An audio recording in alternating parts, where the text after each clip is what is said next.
Fíjense, ¿cómo argumentamos que puede haber dos bases distintas en un espacio vectorial? Tomen el mismo plano del ejemplo 4, y entonces a mí en vez de despejar Y se me antojó despejar X, por ejemplo, ¿no?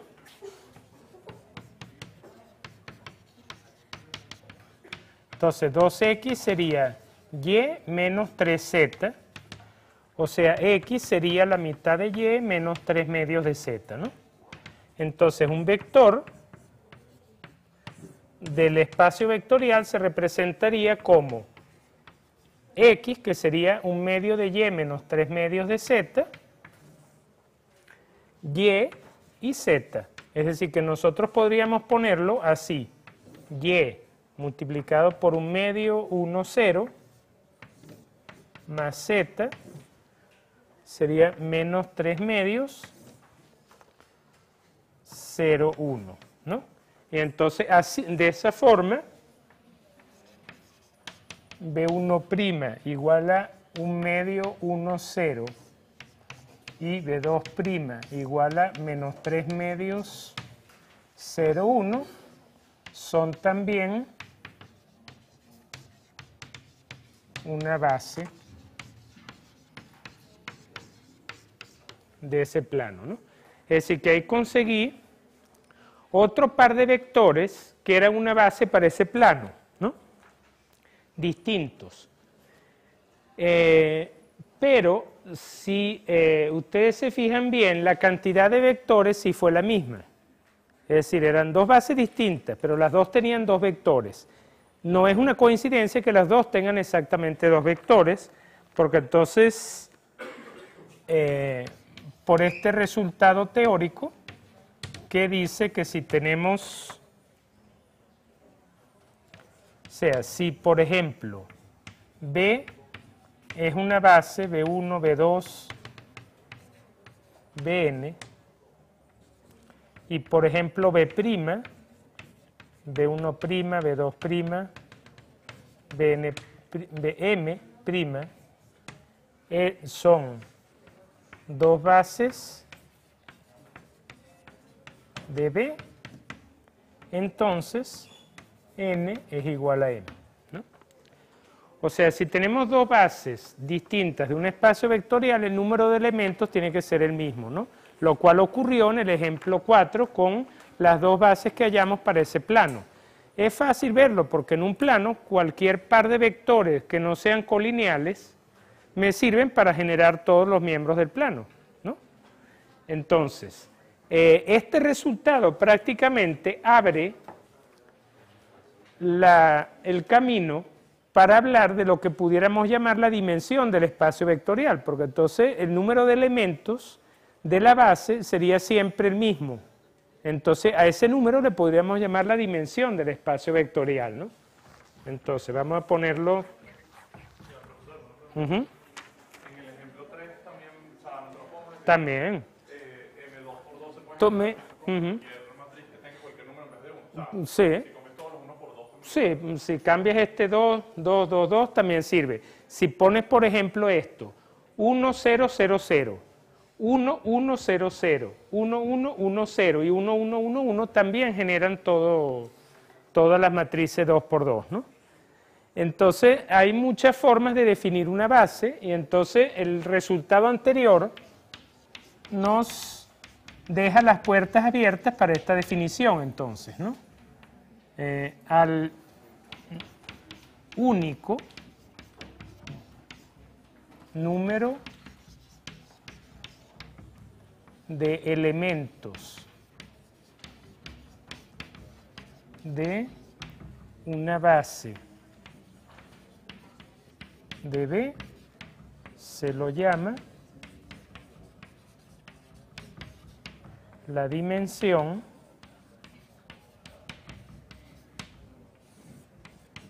del espacio vectorial, ¿no? Lo de único es un comentario por este teorema, ¿no? Porque no hay dos bases con un número distinto de elementos, ¿no? Por ejemplo, el ejemplo 1, R3 tendría dimensión 3 porque hemos conseguido una base de 3 elementos.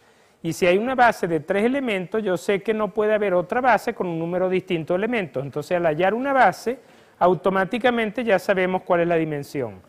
En el ejemplo 2, Pn, polinomios de grado n o menor que n, tendría como dimensión n más 1, ¿no? Porque en este conjunto hay n más 1 elementos, ¿no? Las matrices 2 por 2 tendrían dimensión 4. Es fácil ver que las matrices m por n tendrían dimensión m por n, ¿no?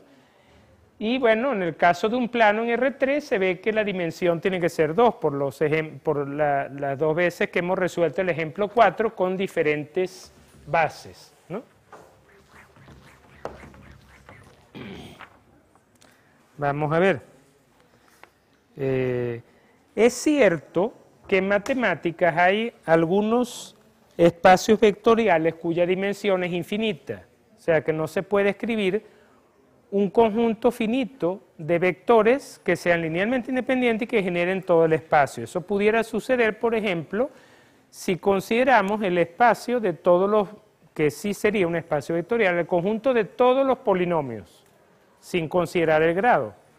Es claro que para generar ese espacio necesito los monomios 1, x, x al cuadrado, x a la 3, x a la 4, x a la 5, x a la 6, x a la 7, punto suspensivo. No puedo parar porque si me paro en un grado, si digo que la base llega hasta x a la 500, entonces el polinomio de grado 501 no puede ser generado, ¿no? Pero en este curso nosotros vamos a ver únicamente espacios vectoriales de dimensión finita, nada más, ¿no?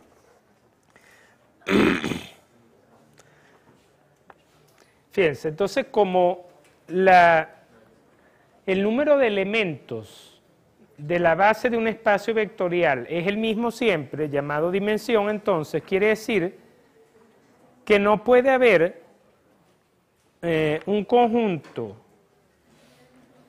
de menos vectores que una base en un espacio vectorial que sean LI, ¿no? Entonces, déjame mostrar eso como un resultado teórico también.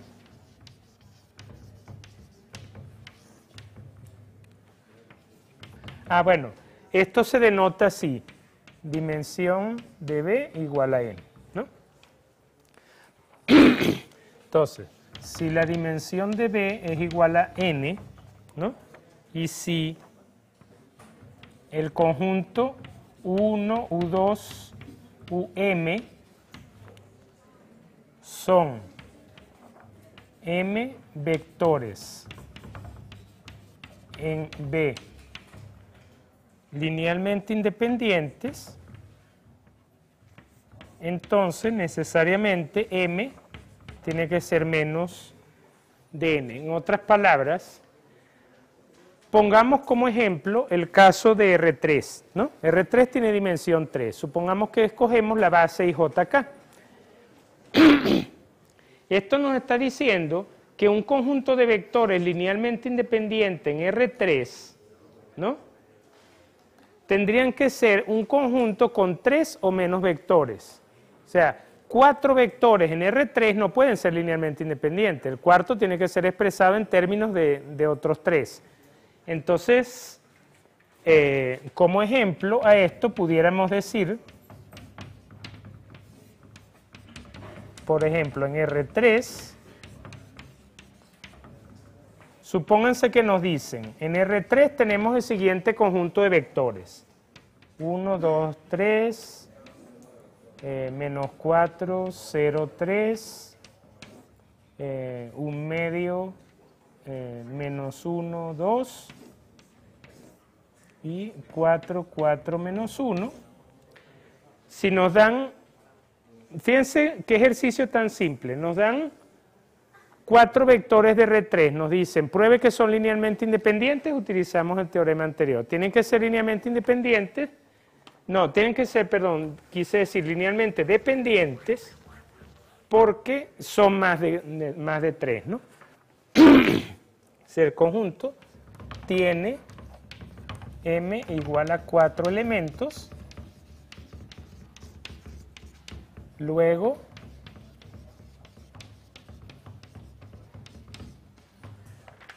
tendría que ser linealmente dependiente, ¿no?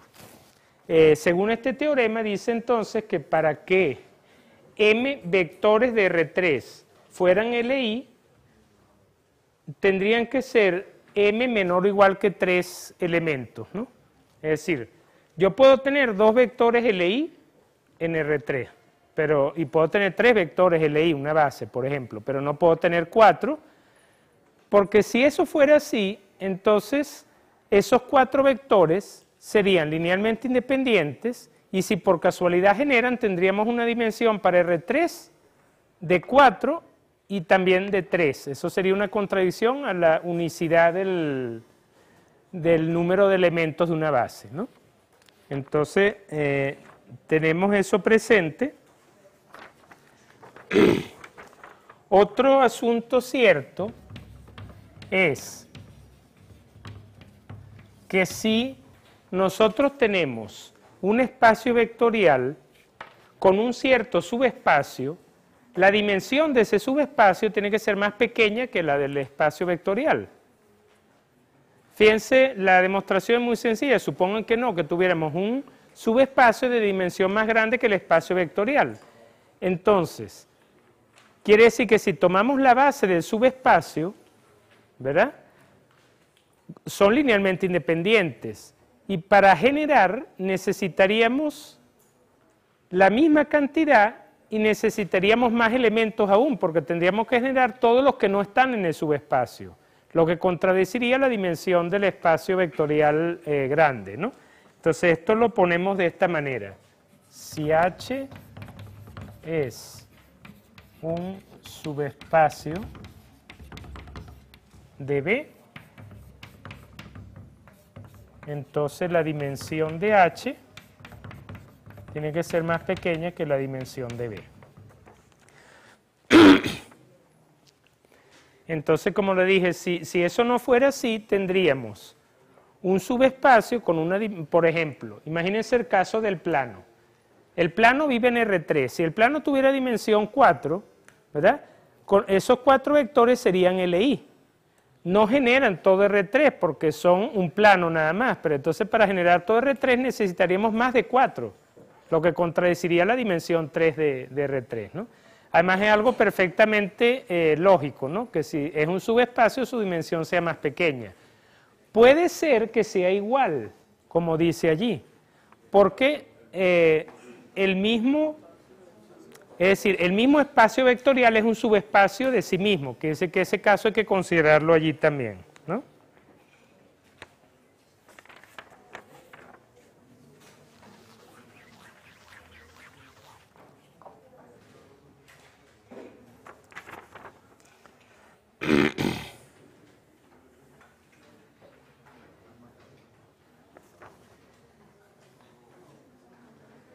Fíjense, bueno, normalmente se conviene, más por una convención que por una demostración, de que el subespacio trivial conformado por el 0 se le asigna dimensión 0, pero no porque esté formado por el 0, sino porque en realidad no necesito ningunos elementos para generar al 0 como una combinación lineal de otros. Es como, ¿por qué en matemáticas se dice que cualquier número elevado a 0 vale 1? ¿Por qué 0 factorial vale 1? 0 factorial no tiene ningún sentido desde el punto de vista de la definición de número factorial.